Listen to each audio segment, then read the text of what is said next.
俺は俺の責務を全うする。ここにいる者は誰も死なせない。 Demon Slayer, Kimetsu no Yaiba, has been an anime that I've got into recently, and considering the popularity of the recent Mugen Train film, I'd recommend it to anyone. One of the important and most loved characters of the film and series in general is Rengoku Kyojuro.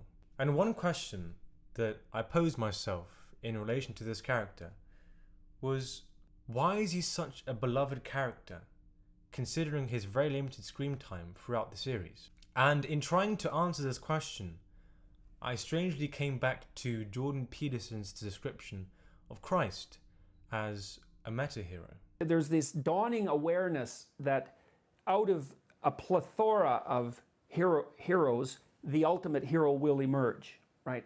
Think about this psychologically. Just think about it psychologically. Imagine that what human beings are trying to do is to abstract out the ultimate patterns for modes of being.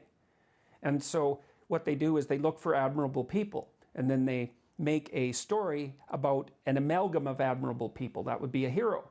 And then the hero stories get amalgamated, and so you get a meta-hero, and Christ is a meta-hero. Imagine across history, you have admirable traits, virtues that define a person's character and elevate them from the finite human plane into a divine sphere, the pinnacle of man. And imagine over long spans of time, civilizations identify these virtues, these traits of divinity in people, and then begin to realize that there are certain similarities between the people who obtain them. In amalgamating all of the different virtues into one singular person, you then have an ideal. That is the symbol of Christ, the archetypal perfect man, the very best of humanity. And to me, Rengoku is very similar, insofar as he is committed to his values, insofar as he is willing to die for what he believes in and for the people he protects.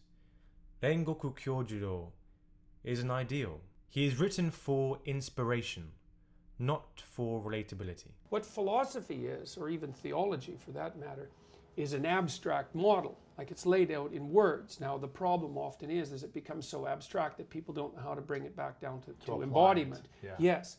Whereas something like the drama of a sports event is sort of midway between philosophy and action, right?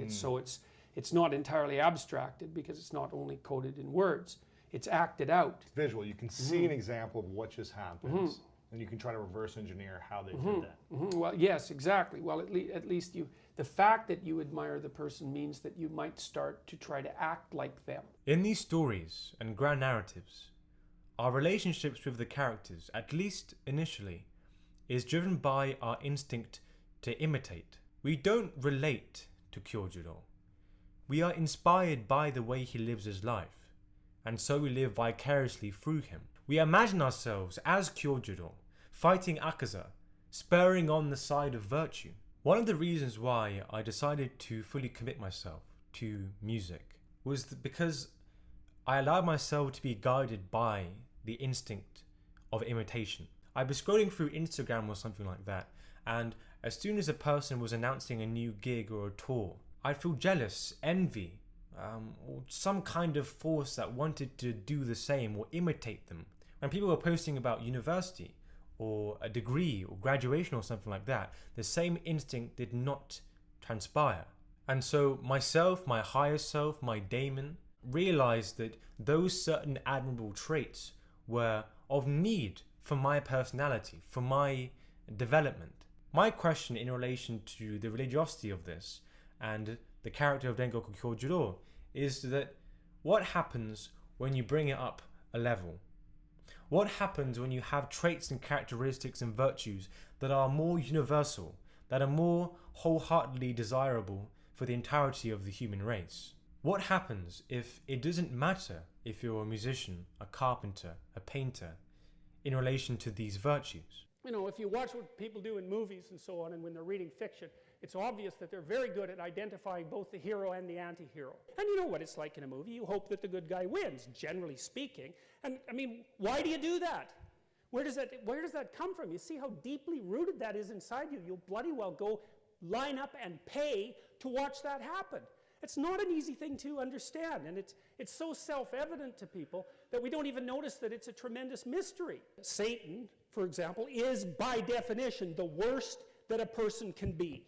And Christ, by definition, this is independent of anything but conceptualization, is by definition the best that a man can be. The reason why the Flame Pillar is such a universally loved character is because he embodies universal values. My argument would be that in this scenario, in this intense mortal battle, Rengoku Kyojuro manifests qualities akin to that of the Saviour, of the ultimate pinnacle of human capacity. The characters themselves are proponents of good and evil, and the highest ultimate degree of that is Christ and Satan. Alexander Solzhenitsyn stated that the line between good and evil runs down every human heart.